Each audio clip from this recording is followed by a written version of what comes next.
खुद महमूद गजनवी के साथ आए हुए उसके राइटर उत्बी उसने अपनी किताब तारिकुल यामनी में लिखा है कि जब उसने मंदिर पे कब्जा कर लिया और उसके पास राजा और पुजारी पहुंचे कि ये शिवलिंग मत तोड़िए, इसके लिए हम 1 करोड़ स्वर्ण मुद्राएं देने को तैयार हैं, और उसके सलाहकार गए तो जानते क्या जवाब दिया महमूद गजनी ने कि मैं तोड़ूंगा जरूर इसलिए कि कयामत के दिन मैं बुत फरोश के रूप में जाना जाऊं, बुत शिकन के रूप में जाना जाऊं, बुत फरोश के रूप में। यानी नहीं पता पढ़ाई जाती, यानी ट्रेवल, यानी मैं एक बुत फरोश का मतलब हुआ कि जो मूर्तियों के साथ बिजनेस कर रहा हो उसके लिए नहीं, मूर्ति को तोड़ने। और अंत में एक बात कहता हूं, आज की युवा पीढ़ी है, देखिए सिर्फ नैरेटिव क्या है, फिल्में हम लोग देखते हैं, युवा पीढ़ी को प्यार मोहब्बत की बातों में बड़ा आनंद आता है। एक लाइन और कह दूं तो प्यार मोहब्बत की बात हो तो क्या नाम याद आते हैं? शाहजहां, नूरजहां, जोधा अकबर, सलीम अनारकली, शीरी फरहाद, लैला मजनू, यही पढ़ाया गया ना। जबकि एक मुगल बादशाह बताइए जिसकी 1 दर्जन से कम ऑफिशियल बीवियां रही, और एक भी बादशाह बताइए कैसा प्यार था तो 10-10 मगर एक स्त्री के प्रति समर्पित निष्ठावान प्रेम का प्रतीक 3 पीढ़ियों से हमारे दिमाग में ऐसे भर दिया गया कि बच्चे से पूछिए तो उसे यही याद आता है। इसे कहते हैं एजेंडा, और एजेंडा सिर्फ एक तरफ नहीं था। इंडिया गेट के सर्किल पे घूम जाइए, बाबर रोड, हुमायूं रोड, अकबर, वो सब तो अलग है, आपको मानसिंह रोड भी मिल जाएगी मगर राणा प्रताप रोड नहीं मिलेगी।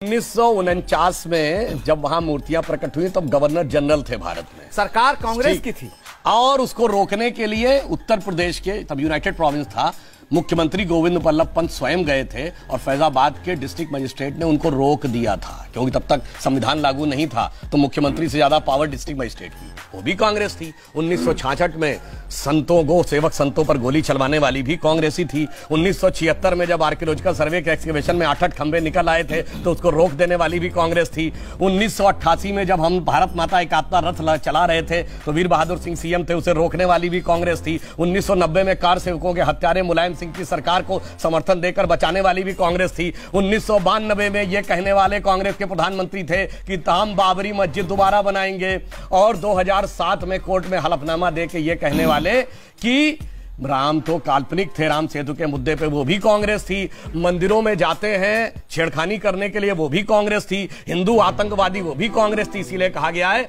अंदर से मैलो हियो बाहिर रूप अनेक, नारायण तासो भलो कौआ तन मन एक। इन्होंने कहा था कि दीपावली फिजूल खर्ची है। मैं बताता हूं दीपावली करना क्यों आवश्यक। दुनिया का इतिहास भरा पड़ा उस उदाहरण से, भाई भाई को मारकर गद्दी पे बैठा, बेटा बाप को मार के गद्दी पे बैठा। दिवाली उसका प्रतीक है कि 14 वर्ष तक जब भाई गया जंगल में तो दूसरा भाई खड़ाऊ रख के शासन किया और थाली में खड़ाऊ लेके उसका स्वागत करने को तैयार खड़ा था। वो आदर्श है जो दुनिया के सामने होना चाहिए, ना कि वो कि 4 भाई एक वो भी थे जिसमें सुजा मुराद और दारा के रूप में औरंगजेब ने 4 का कत्ल किया और अपने सगे बड़े भाई का सर काट के थाली में अपने बाप के पास भेजा था। आप बताइए आप अपने घर में क्या चाहते हैं, भाई का कटा हुआ सर थाली में या भाई के हाथ में रखी हुई पादुका? इसलिए मानव मूल्य के श्रेष्ठ मूल्यों का आदर, इसलिए दीपावली मनाया जाना जरूरी। धरती सारे पंथों को धारण करती है, फिर भी हमारे देश को धर्मनिरपेक्ष कह दिया गया। आप में से बहुत से लोगों ने कभी ध्यान दिया है लोकसभा में लोकसभा अध्यक्ष की जो चेयर है उसके पीछे क्या लिखा हुआ है? धर्म चक्र प्रवर्तनाय। संपूर्ण लोकसभा धर्म के चक्र को चलाने के लिए भारत के राष्ट्रीय ध्वज पर जो अशोक का चक्र है वो क्या है? धम्म चक्र है, यानी वो भी धर्म का प्रतीक है। और सुप्रीम कोर्ट ऑफ इंडिया के एम्बलम पे क्या लिखा है? यतो धर्मस ततो जय। जब सब तरफ धर्म है तो हम धर्म से निरपेक्ष कैसे हो सकते हैं? यह देश कभी धर्म निरपेक्ष नहीं हो सकता। यह धर्म प्राण देश है, यह देश पंथ निरपेक्ष है। हम एकमात्र दल हैं जो स्वतंत्रता के बाद उत्पन्न हुए। विचार, प्रेरणा, वाणी, वेश, तत्व, दर्शन सब कुछ हमने इस स्वदेश से लिया और बढ़ते बढ़ते आज हम उस मुकाम तक पहुंचे कि भारत के सबसे बड़े और प्रमुख राजनीतिक दल बने।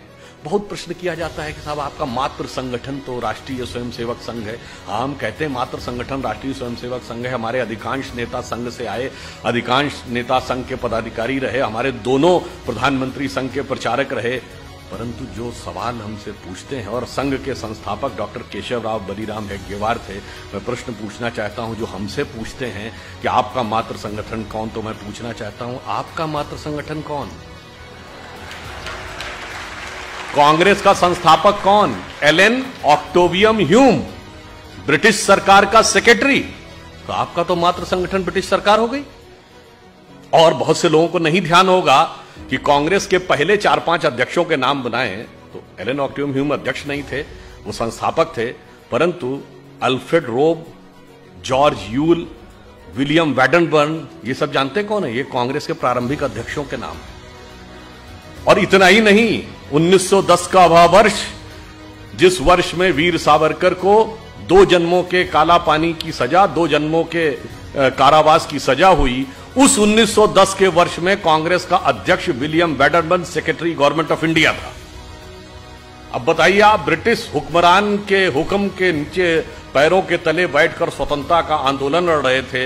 इसलिए भाई, अपने मातृ संगठन, तुम्हारा मातृत्व भ्रातृत्व कहां था, यह देख लिया जाए तो दूध का दूध पानी का पानी हो जाता है।